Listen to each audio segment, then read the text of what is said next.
नमस्कार सहकारी मित्रांनो, माझ्या यूट्यूब चॅनलला आपल्या सर्वांचं पुनश्च एकदा हार्दिक स्वागत आहे.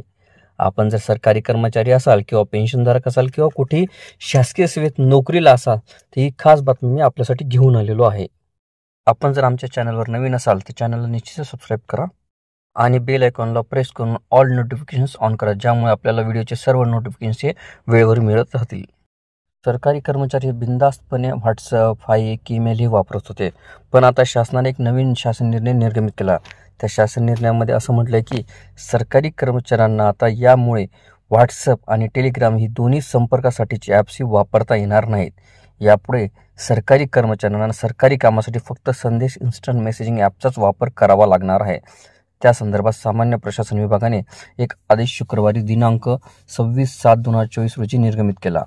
राष्ट्रीय सूचना विज्ञान केंद्र म्हणजेच NIC द्वारे विकसित करण्यात आलेल्या संदेश ॲपचा वापर केंद्र शासनातील सर्व अधिकारी व कर्मचारी, विविध राज्य शासनातील 200हून अधिक शासकीय संस्था काम करत आहेत. 350हून अधिक ई-गव्हर्नन्स ॲप्लिकेशनमध्ये संदेश सूचना आणि OTP पाठवला केला जात आहे. केंद्राद्वारे विकसित करण्यात आलेल्या संदेश ॲपचा वापर करण्याबाबत सर्व विभाग आणि त्यांच्या अंतर्गत येणाऱ्या शासकीय कार्यालयांना त्याच्या सूचनासुद्धा देण्यात आलेल्या आहेत. शासकीय कर्मचाऱ्यांना इतर सोशल मीडिया ॲप वापरण्याची सवय झाल्यामुळे त्यांना या आदेशामुळे थोड्या अडचणीचा सामना काही दिवस तरी करावाच लागणार आहे. संस्थेच्या स्तरावर प्रोफाईल तपशिलाची दृश्य मान्यता लपवण्याची सुविधा आहे.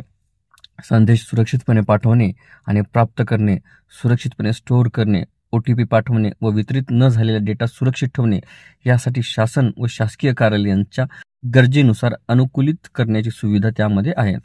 एन्क्रिप्टेड मेसेज आणि फाईल्स पाठवण्यासाठी ई-गव्हर्नन्स ॲप्लिकेशन्स सेवा आधारित एकीकरण यात आहे.